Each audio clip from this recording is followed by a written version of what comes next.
Nothing in this podcast is intended as investment advice, and the people in this podcast may hold positions in the stocks they talk about. Do not buy any investment based solely on a tip or recommendation. Please do your own research.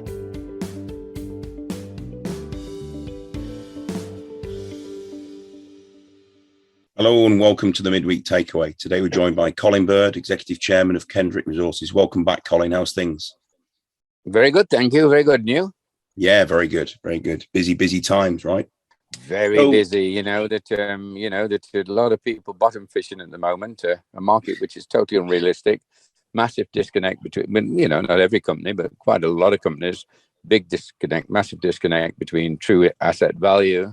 Remember, there was a lot of money raised this time last year. First half of last year, a lot of value created, and now that value, value's gone down the toilet, so to speak. But the value is real. The asset value is real. So one's sort of making sure the market understands where you are, what you are, and that's exactly what we're doing across the board. Yeah, I mean, it's an interesting observation. As we've always alluded to the time of the small miners and everything, but it just feels like there's constant retracement in a lot of these stocks in this sector. Certainly within certainly within the resource sector. The copper gold stocks. Even some of the graphite plays as well. When do you think that the market's going to wake up to that it does need these small miners who go off and explore and cover most of the discovery costs of all these projects, where a major will then obviously be waiting in the wings and will come on board and maybe go into a joint venture or some sort of earn out? I mean, when do you think that will wake up? Well, you're in a period now where everybody's watching everybody. The majors are busy coining money from existing infrastructure, which is, it's just in most of the commodities, they're actually printing money. They do know, though, we've got new business divisions that they have to replenish resources, which day by day are depleted. But there's no great worry for that in the middle of a war and the suggestion of massive inflation. There's a competition to maintain. They have got the competition to maintain their shareholder base, and they're standing in the market. You look at companies like Glencore, they've doubled their market cap. What an achievement. There's always been a disconnect between the major markets, and I'm not sort of resource now, the major markets and the smaller markets. And often we do better in bad times than good times on a relative basis. As for the commodities, there's uncertainty on whether the commodity prices, I think among the retail anyway, that commodity prices, are they caused by the log jams at ports and the fact that you can't move commodities around, or is there a real shortage? And of course, when people are talking about stagnation, recessions, and people get nervous about copper prices, but there are fundamentals there which are just as real as it can get for the electric vehicles and for the renewable energy. Those fundamentals won't go away. If they're serious about their clean planet, those fundamentals aren't going to go away. So really, we juniors who have either got small production or indeed large exploration plays, a call option to the various commodities. And it's almost a given that next year, or even the latter part of this year, will be a phase of merger and acquisition. That the question is going to be, as always, is there anything to acquire? And I think that might be the shock for the majors. It might be the pleasant surprise for the juniors, but by definition, if the supply is somewhat limited, by definition, the price goes up. So I think we're in a good space. Easy to talk your own book, need to be realistic, but I think we're in an excellent space. If you look at the long-term projections, Goldman Sachs seems to go up and down on lithium, but the general prognosis for copper is extremely good. So Vanadium, the metal we're interested in Kendrick, of course, that's receiving a lot of attention. Yeah. So when will movement start? I'm for the second half of this year. One never knows what's going to happen in the summer, and I think 23 should see us being that call option. Yeah. So tell us about your You have your successful listing on the 6th of May for Kendrick joining the main market, the standard list of the main market under the ticker KEN. Obviously the projects, the 3 defined mineral resources that we've talked about. Do you want to just give us an overview or give the listeners an overview? Yeah, I'll give an overview of those. Yes, I mean, we're here for Vanadium. That's in Sweden and Finland. And as you know, there's about 45 million out of 168 million tons of inferred, 45 of them in Sweden, and the balance in Finland. We can produce a magnesite vanadium concentrate, which is probably the best in the world. And what a bold statement that is. So let's say one of the better ones in the world, but the prospectus says it, and it's been legally verified. We can make a vanadium magnetite concentrate between 1.7 and 2.3%. Why is it one of the best? Others can make those sort of concentrates. Why is it with that grade? Why is it the best? It's the best because the uranium value is extremely low, as is the titanium, which makes it quite a unique product. But I'm so excited about it that the metallurgists are working on how can we produce flake, how can we produce the end product? Because metal traders are fine when you're talking about copper or tin or something, but in this vanadium for the storage batteries, end user has got to be, it's not necessarily can I get the material when you're talking copper, when you're talking vanadium, when you're talking lithium, but what's the stability of supply? And that's why I've done this deal in Europe, of course. So stability of supply, I think, is far better than some parts in the world, Latin America or certain parts of Africa. So the vanadium, we feel very, very good about it. The price is going to go up. The need for these storage batteries and needs across the board, even the mundane needs of rebar, which is lighter and stronger. And then into cars where you need, a car is about 30% lighter if it's got a lot of vanadium in it. So we're in an extremely good space, right in the core of Europe, if you like, in the car making world. So we're very happy about that. And as we say, we feel there's a strong chance that we go to end user. And the nickel we used to play second fiddle in the portfolio. It doesn't any longer because nickel has, of course, found its own legs in the last 6 months and will continue to do so. Because sulfide nickel forms only 30% of the world's known nickel, but the rest is lithium, which is extremely expensive to process.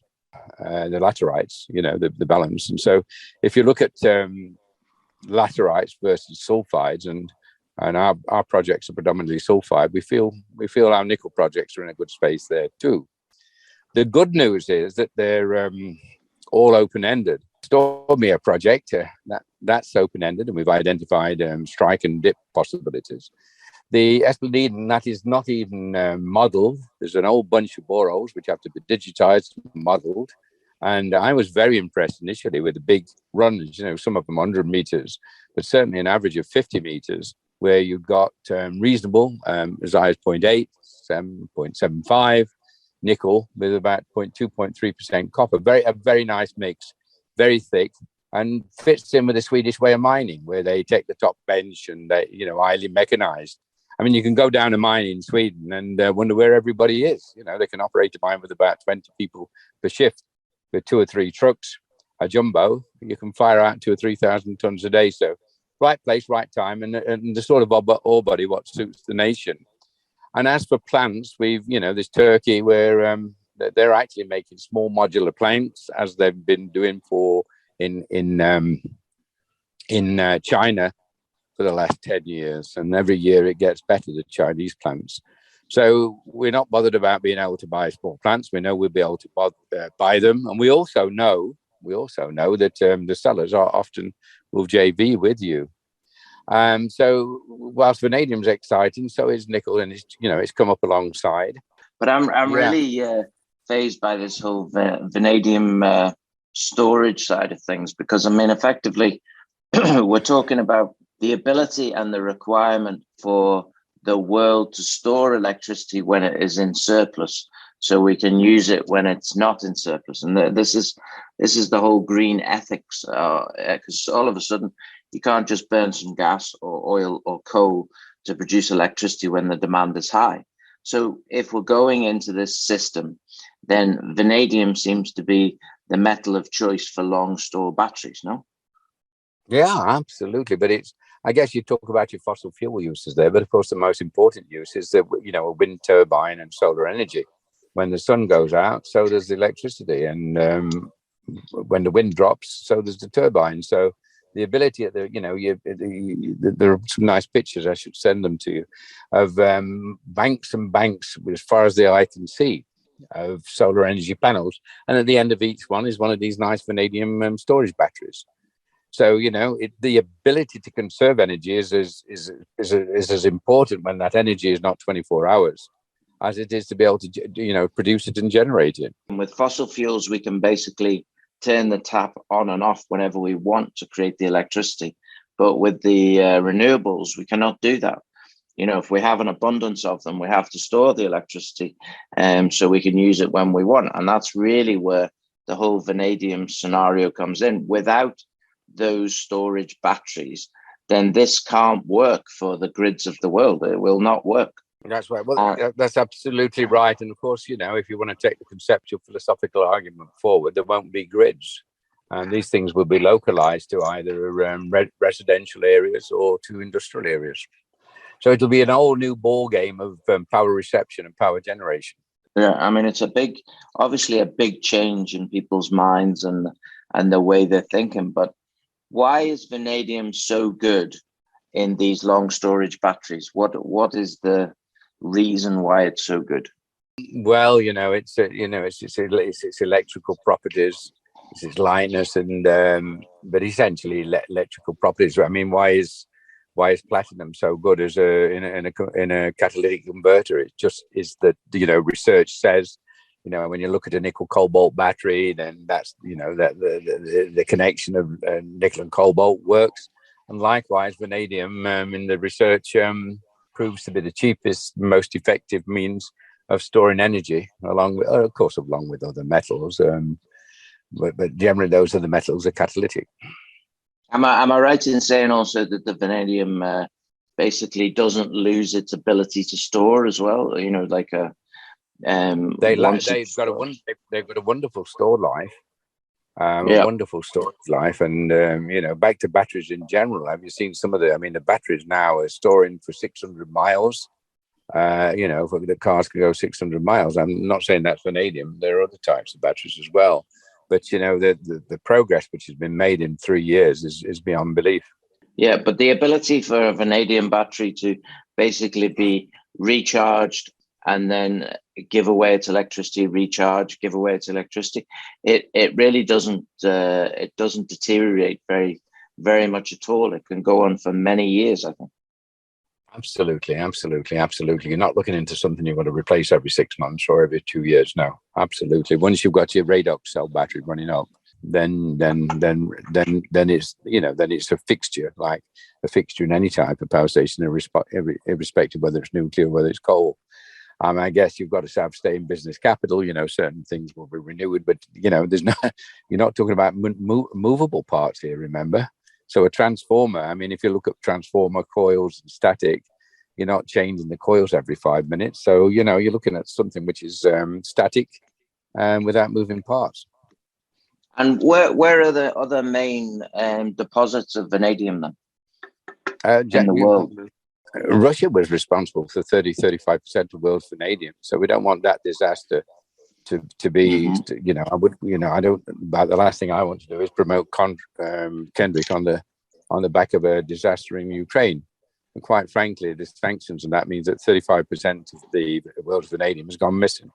Likewise, palladium, of course, and likewise nickel. So we score again, with the nickel, because one of the biggest nickel suppliers is the Norilsk project in Russia. There are other vanadium supplies I think South Africa has a pretty good vanadium supply. So you've got the Bushveld guys, but they don't produce anywhere near as nice a magnetite concentrates as we do, with the low uranium and the low titanium. Nobody does.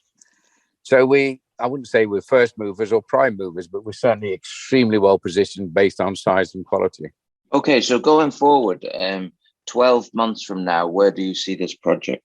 Well, actually, this project, I've put together a team where I've got a banker in the team, where I've got metallurgists in the team. This is not a geological and mining driven exercise in terms of vanadium. It's can we produce the electrolyte? Can we produce the flakes? And then I'm rather open that in a year's time, our project, we've added a lot of value to the MPV. We have added some resource in the ground, but metallurgically all the progress has been made that I hope we're going to make, and that we've formed an association with an end user, and we will be busy making the final material, either in Sweden or if, or in another part of the world, if we're making an alliance in another part of the world. Do you know what? I mean, I think I've said it to you before. I'm not even sure that we might just jump straight through the concentrate stage. I can't see the point in making a concentrate for some other company to turn it into electrolyte or flakes and take the big value add. So I rather think we will take the big value add, because already our own work and our sums and our spreadsheets and modeling suggest that the incremental cost of the capital compared to the incremental benefits, again, there's a massive disconnect, and one would be remiss not getting to final product, especially when we live in a time when it's so badly needed. When I say it's so badly needed, I'm not saying they need the stuff at this minute and the short of it. I'm talking about stability of supply and longevity of supply. That's in all the metals. That's beginning to come. There's two words to hang on to, Kevin. Longevity. The fact that, you enter into contract and in 10 years' time, you can still get the stuff. And I rather think that Sweden and Finland will still be around in 10 years' time as very sophisticated economies. So you need to be able to get the material at the right spec, at the right grade, on a continuous basis with stable supply, and not be subject to governmental changes, which all of a sudden impose taxes where the project ain't worth continuing with, or alternatively say that's a state asset, or political conditions get so bad you can't even produce at all. Yeah, and I mean, both Sweden and... Am I happy to be in Scandinavia? Yes, I am. Yeah, I mean, both of those countries are very positive towards mining in general, I would imagine, basically because part of their economies are on those things anyway already. Yeah, well, Norway's got a very long history of nickel, and Finland and Sweden have got a long history in quite a few metals, copper included, but vanadium. And of course, as I say, an adjacent country, a nearby country, produces 35% of the world's vanadium in any event. So, regional geology suggests the presence of the vanadium, leads to the presence of the vanadium. It sounds like it's going to be quite from a revenue perspective, it's going to be a much quicker game than an explorer, because you've already done a lot of that. So hopefully it's going to be extremely helpful. I think that's probably what the market's missed, Kevin. That's well put, very well put. That I don't think it's the understanding that this is a sort of ready project, if you like. The resources there, all the metallurgical trials have been carried out. It works. It produces a great concentrate. All we're talking about now is engineering and optimization. These projects can be brought in. So I'm looking for the strategic alliances, either with end user or metal trader who wants guarantees of long-term supply and is prepared to partner as opposed to long-term buy on a remote basis, third-party basis. Yeah. And I'm pretty, we've had enough sort of interest in the company already to know that's achievable. I mean, in a lot of cases with these EV type plays, and obviously there's been talk of a company in copper, and also in some cases cobalt, I believe, on some of these projects. How long is it before you do get even EV manufacturers exploring? I mean, we know Tesla are working with it's a year after, yeah. Muskie is out looking for associations in lithium. Sure. They're realizing. Yeah. That word of mine, stability and longevity, by Jove, it's going to play so much importance in the new world, because it's already, how on earth can you design a car which is lithium, cobalt, whatever it is, and then all of a sudden 3 years later you find out you can't get any cobalt for your batteries? Talk about egg on your face, that's the beauty. Colin Bird, Executive Chairman of Kendrick Resources, thanks very much for your time. Thank you very much too. Thanks. Nice to talk to you both again. We haven't talked for a week or two, and good to talk to you both. Thanks a lot, Colin. Thank you very much. Thank you. This podcast was brought to you by Roast PR Limited. If you would like to appear on a future episode of The Sunday Roast, please email admin@thesundayroast.net.